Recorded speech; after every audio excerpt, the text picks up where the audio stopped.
Bismillahirrahmanirrahim. Assalamu alaikum, my dear students. How are you? You know I am Shadad Wahid and we are going to discuss another marvel of the God, that is the platforms. जैसे मैंने last time lecture में बोला था कि बहुत सी ऐसी चीज़ें हैं जिनको आज हम एंजॉय कर रहे हैं, लेकिन during the course of evolution वो चीज़ें हमें किस किस ने दी, और आपको शेर याद करवा रहा हूँ कि इन्हीं पत्थरों पे चल के जो आ सको तो आओ, मेरे घर के रास्ते में कोई कहकशा नहीं है। लेकिन हमारी इस एवोल्यूशन के जर्नी में बहुत सी कहकशाएं आईं कि जिन्होंने हमें वो रोशनियां अता की कि जिनके ऊपर चल के जाहिर है आज हम उन चीज़ों को एंजॉय कर रहे हैं। ये चीज़ें क्या क्या थी, हमें कब कब कैसे कैसे मिली, अंडरस्टैंड करने के लिए चलते हैं व्हाइट बोर्ड पे। Hi, my zoologists. You know, being the zoologist, you have gone through the three phyla. One of them was what? The phylum Protoctista that provided us the origin. Then we discussed sponges, and yesterday we discussed in 2 lectures what? The Cnidarians, right? And today we want to move ahead. लेकिन उससे पहले हम देखेंगे कि आज हम पढ़ने वाले हैं platy. Platy, and platy means the flat. And helminthes, ये मैंने जो वर्ड बोले हैं ये आप लोगों को स्पेलिंग याद करवाने के लिए बोले हैं। platy, helminthes.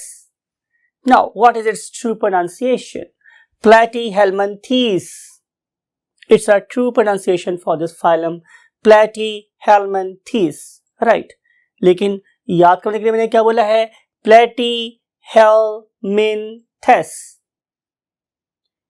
What is their diagnostic feature? जैसे मैंने अभी बोला कि उसके फाइलम का नाम प्रेडिक्ट कर रहा है कि they should be the flatworms. Now, if I want to say कि these organisms are flatworms, तो इसकी फ्लैटनेस 2 तरह से हो सकती है। फॉर एग्जाम्पल, अगर आप मेरे मुंह को इस तरीके से कंप्रेस करें, something one of my very favourite stage actor and drama artist, that is basically Iftikhar Thakur, तो then your face will be laterally compressed, साइडों से कंप्रेस किया गया। But flatworms are not like that, they are basically dorso-ventrally compressed, something like my body. My body is basically compressed from dorsal side and from ventral side, hence my body is also a bit flat. So, we are basically dorso-ventrally compressed organisms. We are not rounded. We are not barrel-shaped. We are not cylinders. We are pressed from the back side and front side, therefore we are called as what? Dorso-ventrally compressed organism. And the same is the case with the compression of these organisms known as what? Platyhelminthes. So यही उनका diagnostic feature है कि these are dorso-ventrally compressed flat organisms. अब आप imagine करें कि ये कितने flat है, क्या वो मेरे तरीके से flat है या मेरे से भी ज़्यादा flat है? तो आंसर इज कि आप इमेजिन ये करो कि आप लोगों के पास एक एलईडी, वो कितनी फ्लैट हो सकती है, कितनी पतली हो सकती है, और अगर आप उससे भी कोई थिन चीज देखना चाहते हैं तो just focus yourself about a leaf, और आप लीफ को देखो कि लीफ भी हमारा एक डॉर्सो-वेंट्रली कंप्रेस्ड स्ट्रक्चर है। अगर मैं किसी मोहतरमा या खवातीन के रेफरेंस से बात करूं तो आप ये समझ लो कि आप एक पर्टिकुलर पेड़े को एक बेली हुई रोटी में कन्वर्ट कर दो तो वो भी that is basically a flat पेड़ा। तो कुछ ये एनालॉजीज है जो मैंने डिस्कस किया आप लोगों के साथ। This very organism is basically dorso-ventrally compressed organism. Now जो मेरा अगला काम है वो ये है कि मैं आप लोगों को थोड़ा सा माजी याद कराऊं। किसका माजी? एवोल्यूशन का माजी। और मैंने आपको याद करवाया था कि ये जर्नी ये एक रात का जर्नी नहीं है, एक माह का जर्नी नहीं है, एक साल का जर्नी नहीं है, बल्कि ये बिलियंस ऑफ ईयर्स का जर्नी। तो मैं आप लोगों को बिलियंस ऑफ ईयर्स बैक लेके जा रहा हूं। आपने क्या देखा कि सबसे पहले जिन ऑर्गेनिज्म से हमारी लाइफ स्टार्ट हुई, दोज वर प्रोटॉक्टिस्ट्स। और अगर आप किसी प्रोटिस्टा को देखें तो क्या आप लोगों को उसमें ब्लास्टोड नजर आता है? तो आंसर इज नो। तो फिर हम उन्हें एनिमल्स नहीं कह सकते। जो ऑर्गेनिज्म ब्लास्टोला बना सकते हैं उन्हें हम लोग एनिमल्स की कैटेगरीज में फॉल करवाते थे। तो जब एनिमल्स की कैटेगरी स्टार्ट हुई तो मुझे सबसे पहले वो ऑर्गेनिज्म नजर आए कि जिन्हें हम पैराजोन्स बोलते हैं। और आपको पता है कि पैराजोन्स को हम पैराजोआ इसलिए बोलते थे बिकॉज कि उनकी बॉडी में किसी किस्म की कोई टिश्यू लेवल ऑर्गेनाइजेशन नहीं थी। लेकिन वो वाले ऑर्गेनिज्म जिन्होंने अपनी बॉडी में प्रॉपर टिश्यूज बनाना शुरू कर दिए, वो सारे के सारे लड़ी जो इस पर्टिकुलर पॉइंट से आगे चल रही है, they have got the tissues, therefore we include them in a very very big division that is called as eumetazoans. तो इससे आगे, इस पर्टिकुलर पॉइंट ए से आगे जितने भी ऑर्गेनिजम्स हैं दे आर यूमेटाजोन्स।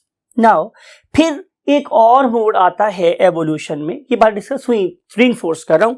इस पर्टिकुलर मोड पे ये डिसाइड होता है कि इस ऑर्गेनिज्म की सिमेट्री कैसी होगी, बॉडी का प्लान कैसा होगा, arrangement of organs around the central axis कैसा होगा। तो ये पता चला कि जनाब एक तो बन जाएंगे रेडियल सिमेट्री वाले, जैसे कि हमने कल पढ़े थे the great beauty and colour of the oceans that is the Nigerians. लेकिन उसके बाद जो दूसरा ग्रुप मेरे पास बना, दे वर बेसिकली बाइलेटरल्स, मींस कि उनकी बॉडी को मैं सिर्फ एक प्लेन से दो बराबर पार्ट्स में डिवाइड कर सकता हूं, right, something like you and me. So ये जो पॉइंट बी था, यहां इस पॉइंट पे ये तय हुआ कि ऑर्गेनिज्म जो इस पॉइंट बी से आगे वाले ग्रुप्स में शामिल होंगे, all of them have got the bilateral symmetry. Plus एक और बात तय हुई कि अगर आप ग्रेड रेडिएटा के ऑर्गेनिज्म को देखते हो तो उस ग्रेड रेडिएटा में ऑर्गेनिज्म सिर्फ और सिर्फ दो किस्म के सेल रखते थे, one of them ectoderm, other one were the endoderms. लेकिन जब बाइलेटरिया मेरे पास हुआ तो एक और चेंज आई और यहां पे अब तीन किस्म के सेल बनना शुरू हो गए, ectodermal cells, what endodermal cells, and in between these two there was a development of new kind of cell that is called as a mesoderm. तो फिर यहां पे इस पर्टिकुलर पॉइंट से आगे जितने भी ऑर्गेनिज्म प्रोड्यूस हुए, they were basically what consisting of three germinal layers, ectoderm, mesoderm and endoderm, right. फिर हम चलते हैं इस पर्टिकुलर पॉइंट पे, जिसे हम पॉइंट सी बोल रहे हैं। ये एक और एवोल्यूशन में बहुत इंपॉर्टेंट पॉइंट था जिससे मैंने अभी डॉट लगाया है, एरो लगा के बाहर भी निकाल लेते हैं, दैट वेरी सी पॉइंट। यहाँ पर यह तय हुआ कि इस पर्टिकुलर ऑर्गेनिज्म की बॉडी में कोई कैविटी बनेगी या नहीं बनेगी। तो जिस ऑर्गेनिज्म ने अपनी बॉडी में कैविटी नहीं बनाई उसे हमने नाम क्या दिया, एसिलोमेट का, right.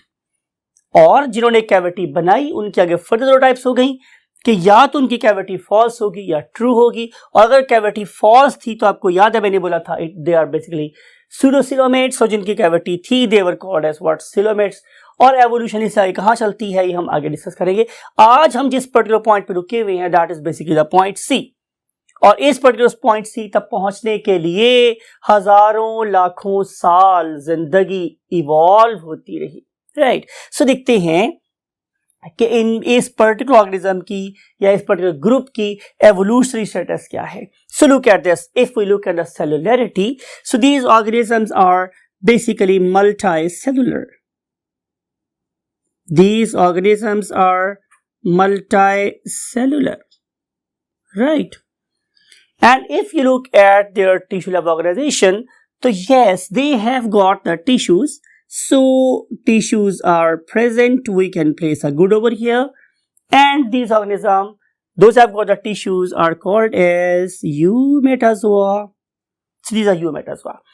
And if you look at their symmetry, you know very well they have got the bilateral symmetry. It means कि इन सारे के सारे ऑर्गेनिज्म को हम सिर्फ और सिर्फ एक ही प्लेन से दो पार्ट में डिवाइड कर सकते हैं, therefore they are called as bilaterals. And if you look at the next evolutionary point C, so they don't have any coelom. Say don't have.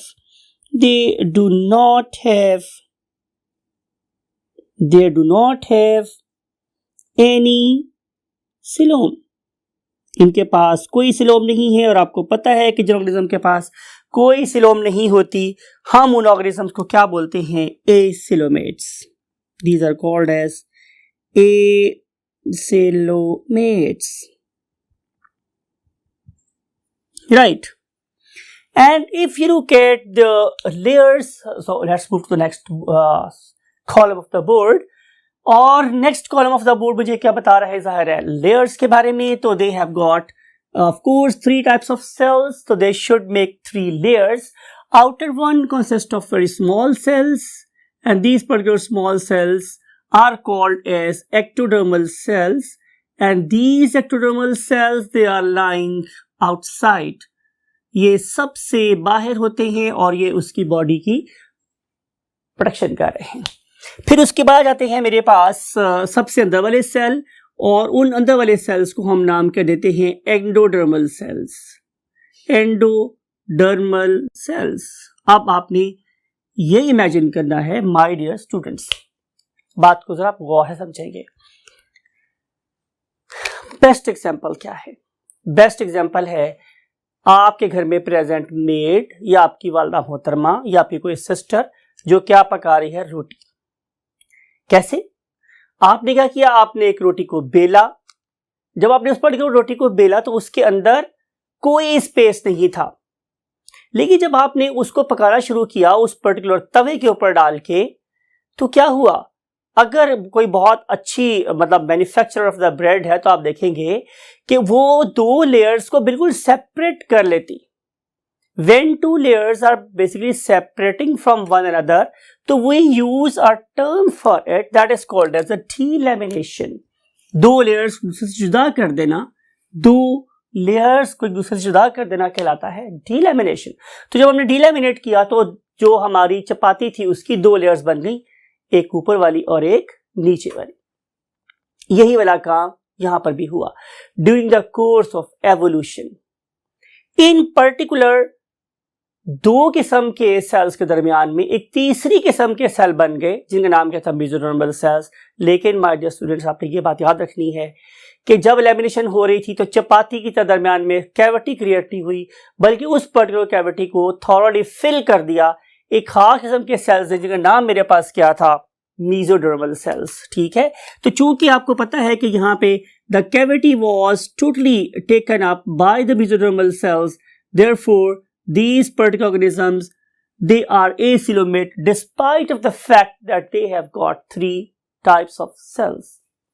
And now we want to move to the next thing, and that is called the size. तो जो size है जाहिर है वो मेरे पास microscopic से लेकर, ये बहुत छोटे भी हो सकते हैं, माइक्रोस्कोपिक से लेकर quite large, maybe metres long, ऐसा भी हो सकता है.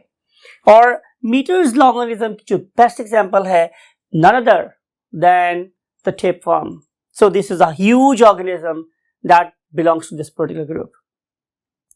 And now we want to move to the next concept, that is the food and nutrition. ये organism क्या खाते पीते हैं?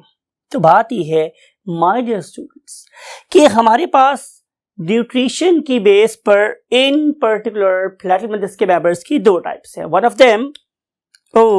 of them are called as free living. Whenever we say free living, इसका मतलब है कि ये अपनी फूड खुद कलेक्ट कर रहे हैं और they are living independently in an ecosystem. On the other hand, जो मेरे पास दूसरी किस्म के organisms हैं, they are called as cruels, जालिम, क्योंकि ये parasites. ये अगर मेरी बॉडी में रहें तो मुझे कोई इतराज नहीं है, बिकॉज कि अल्लाह रब्बुल इज्जत मुझे मेरे खाने की जरूरत से ज्यादा ही फूड दे रहे हैं. तो अगर ये मेरी बॉडी में रहें और मेरे से सिर्फ फूड लेते रहें, नो प्रॉब्लम एट ऑल. लेकिन प्रॉब्लम ये है कि ये जो ऑर्गेनिजम्स हैं, दीज आर समथिंग लाइक कि जो कश्ती जिस कश्ती में सवार होते हैं उसी में छेद करते हैं. तो नॉट ओनली ये मेरी बॉडी से फूड ले रहे होते हैं बल्कि जो डिजीज भी कॉज करते हैं. So these organisms are called as what, the parasites.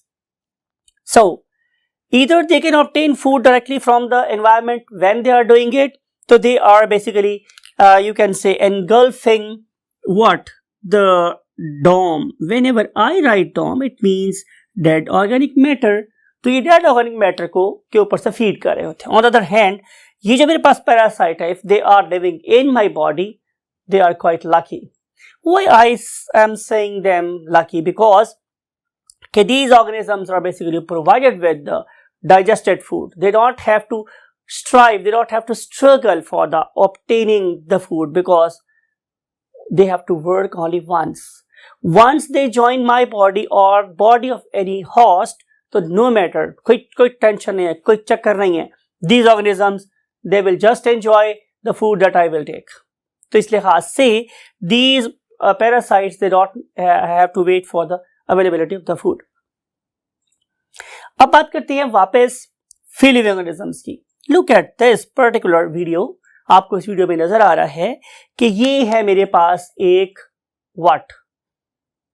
Planaria.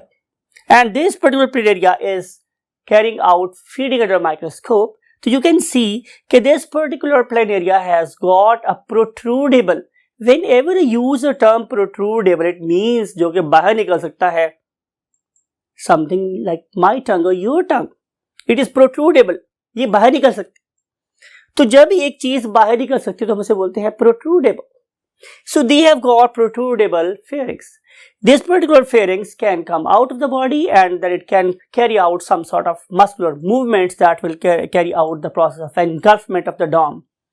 और अगर आप इस पर्टिकुलर वीडियो को थोड़ा सा और आगे देखें तो आपको पता चलेगा कि ये वाले पार्टिकल्स अब इसकी बॉडी में जिस पर्टिकुलर जगह पे जा रहे हैं, we call it as gastrovascular cavity. Why we want to say it gastro? Because के इसके अंदर ज़्यादा डाइजेशन हो, क्योंकि अब आप इस पर्टिकुलर ऑर्गेनिज्म की इसी वीडियो को फर्दर देखने को पता चलेगा कि ये वाली gastrovascular cavity it is highly ramified, बहुत ज़्यादा ब्रांच्ड है और इतनी ज़्यादा ब्रांच है कि इसने ऑलमोस्ट इसकी बॉडी का मोर देन 80% एरिया कवर किया हुआ है. So this particular gastrovascular cavity is basically accessing almost every part of the body except the cephalic region. Right. Whenever I say the term cephalic region, it means head region. तो head region के पास थोड़ी कम है, otherwise कि पूरी body में इसने उसको cover किया हुआ है. अब हम बात करें कि नेक्स्ट कॉन्सेप्ट की. Next concept is basically circulatory system. If the organism is basically what? A parasite. तो do you think कि इसे सर्कुलेटरी सिस्टम की जरूरत है? थोड़ा गेस नहीं. इसकी तो बॉडी डॉर्सोवेंट्रली कंप्रेस्ड है. इसके बॉडी के मोस्ट सेल ऑर्गेनिज्म के बॉडी सेल्स और ऑर्गेनिज्म के फूड से कांटेक्ट में है, तो food can be taken up very easily and distribute to the whole body. फिर चूंकि इसका जो डाइजेस्टिव सिस्टम है वो बहुत ज्यादा रेमिफाइड है, बहुत ज्यादा ब्रांच्ड है, तो उसको कोई प्रॉब्लम नहीं है. अगर फूड डाइजेस्ट भी हो गई तो भी, नहीं हुई तो भी, तो ऑलमोस्ट उसकी बॉडी के 80% एरिया में वैसे ही अवेलेबल है. तो हर सेल क्या कर सकता है कि वो उस पर्टिकुलर अवेलेबल फूड को डाइजेस्ट कर सकता है और एनर्जी गेन कर सकता है. सो देयरफॉर नो नीड, जरूरत ही नहीं है. और अगर हम बात करें इसकी रेस्पिरेटरी की, तो these are again very very marvellous organism in the term of what parasitism. देखिए मैं आपको फिर बात कर रहा हूं, कल हम समंदर की रंगीनियों की बात कर रहे थे कि उसके और ड्यू टू नाइडेरियंस, और आज हम जिंदगी के एक और रुख को पढ़ रहे हैं कि when they are adapted to gain the food in a most easy way. Right. तो ये क्या कर रहे हैं कि ये फूड बैठे बिठा ले रहे हैं. लेकिन एक प्रॉब्लम आई कि जब उन्होंने मेरी बॉडी की या शीप की बॉडी में या कॉ की बॉडी में एंट्री ले ली, तो एंटर होने के बाद अब तो उन्हें ऑक्सीजन नहीं मिल रही. They are not getting that much oxygen. तो जब इनको इतनी ज्यादा ऑक्सीजन नहीं मिलेगी तो वो क्या करेंगे? वो दो काम करेंगे. नंबर वन कि वो अपनी बायोलॉजिकल ऑक्सीजन डिमांड को कम कर लेंगे. कम कैसे किया जा सकता है? Definitely bye shifting their respiratory system from aerobic respiration to anaerobic respiration. So most of the organisms those are living inside my body, they are exhibiting anaerobic respiration.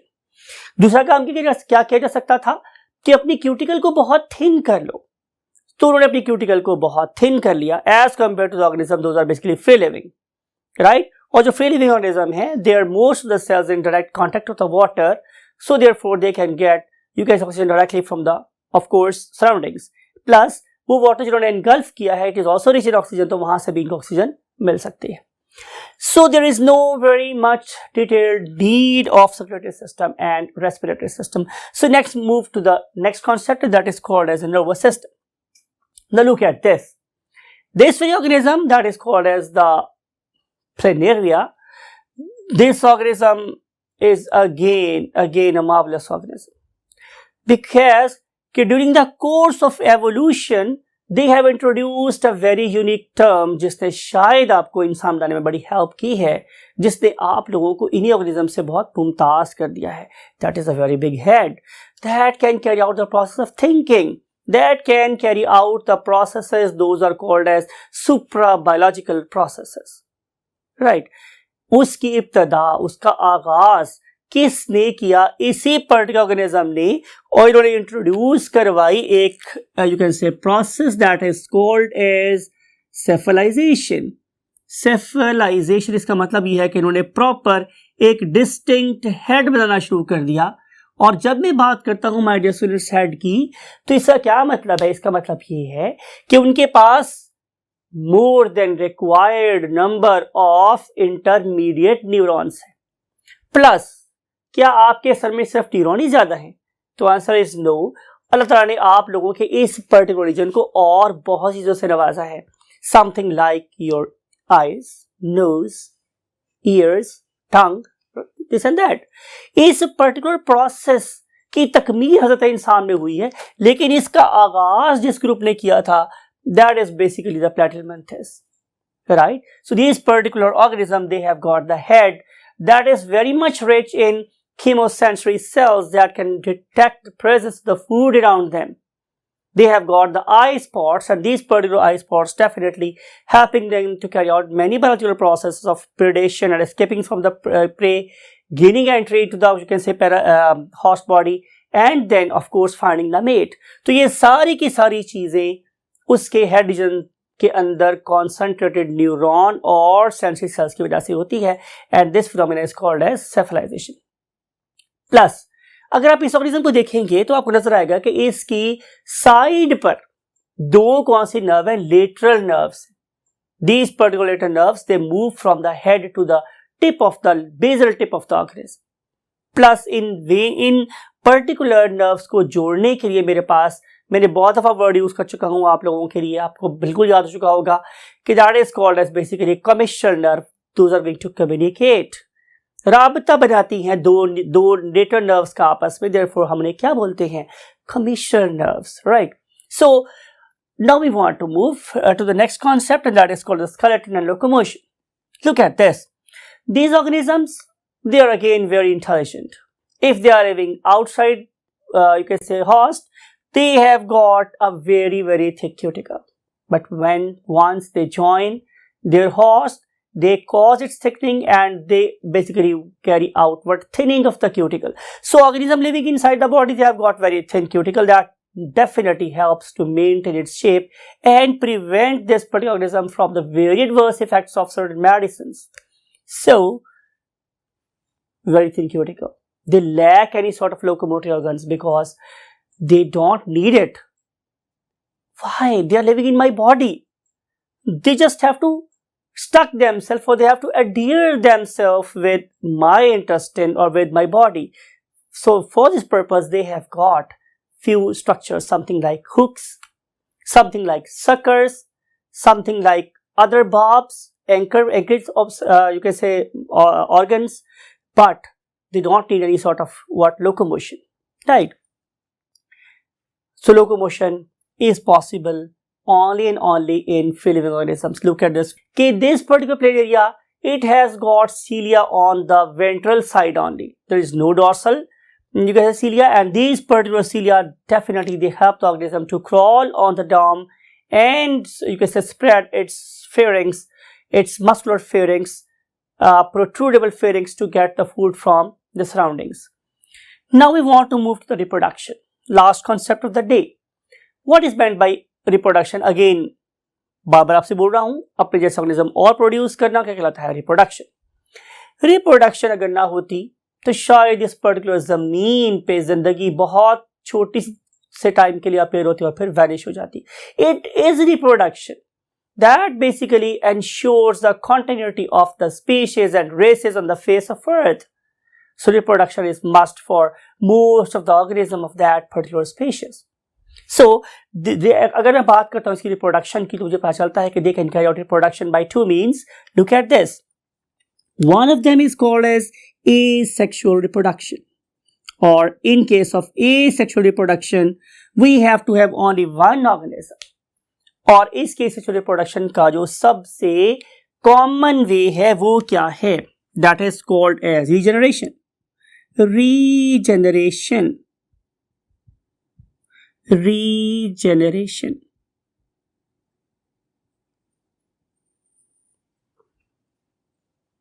Right. अब इस पर्टिकुलर रीजनरेशन को करवाने में इसका कोई आसानी नहीं है. यानी कि जितनी अच्छी रीजनरेशन आप लोगों को फाइलम प्लेटिलमैथस में नजर आती है, कहीं और नजर नहीं आती, पर्टिकुलरली ऑर्गेनिजम्स में के जो टिश्यू लेवल तक पहुंच चुके. Look at this video. इस वीडियो में ये जो इंसान है क्या कर रहा है कि उसको डिफरेंट पार्ट्स में डिवाइड कर रहा है, लेकिन क्या नजर आ रहा है मुझे कि Aahista Aahista Aahista Aahista every part is transforming itself into an independent organism. एक ऑर्गेनिज्म था, उसके मेरे पार्ट्स कर लिए और सारे पार्ट्स ऑर्गेनिज्म में ट्रांसफर हो गए या ट्रांसफॉर्म हो गए. मूवी देखी होगी आप लोगों ने ट्रांसफॉर्मर, तो ये ट्रांसफॉर्म हो गए. बात एक सवाल ये है, ये ऐसा कैसे कर लेते हैं? तो इसके लिए आप लोग इस पर्टिकुलर इमेज को देखिए. यहां हमने क्या किया हुआ है कि यहां हमने उन पर्टिकुलर सेल्स को आइडेंटिफाई किया है कि जो रीजनरेशन में रोल प्ले करते हैं, और हम उन पर्टिकुलर सेल्स को क्या नाम देते हैं? नियोब्लास्ट्स. Neo. Whenever I use the term neo, इसका मतलब होता है मॉडर्न, यानी कि असरे नौ, दोबारा से किसी गुमी हुई चीज को, लॉस्ट पार्ट को, इंजर्ड पार्ट को दोबारा से बनाने वाले, a new. Right. Blast means cells. So these particular neoblasts, they are, look at this image again. आपको नजर आ रहा है कि हमने फ्लोरेसेंट डाई से इन पर्टिकुलर सेल्स को ट्रेस किया तो पता चला कि they are almost uniformly distributed in the body, plus they are not concentrated in the cephalic region, but they are existing over there as well. Therefore अगर मैं इसको उस पर्टिकुलर रीजन से कट करता हूं जो हेड रीजन के बहुत पास है, तो रीजनरेशन का रेट कम होता है. लेकिन अगर मैं इसको सेंटर से कट करता हूं तो डेफिनेटली रीजनरेशन रेट बहुत ज्यादा रैपिड हो जाता है. And other way of reproduction is, yes you are right, that is called as a sexual reproduction. और अगर मैं बात कर रहा हूं सेक्सुअल रिप्रोडक्शन की, तो यू नो कि we have to have organisms of two different genders, but in this case it is not true. Most of the members of platy, they are hermaphrodite. Whenever I use the term hermaphrodite, इसका मतलब ये है कि these organisms, they have got both sex organs in the same individual. Right, they have got the testes, they have got the ovaries, and they are lying in the same organism. Plus, look at this diagram. Oh my God, they have got lot more ramified testes and lot more ramified ovaries. The only reason is they want to produce a huge number of sperms and eggs. Why it is so? Because these organisms, they want to make huge number of zygotes. They want to make huge number of larvae so that the chances of survival may be there. Because गुजर का उसूल ये है कि जो चीज ज्यादा जाया होती है उसके कॉम्पनसेशन के लिए उसको उतना ज्यादा प्रोड्यूस भी किया जाता है. So that's why nature has blessed them with huge, you can say, reproductive organs that can produce enormous number of sperms and enormous number of eggs. Although they are hermaphrodite, but they prefer to carry out cross fertilization, right?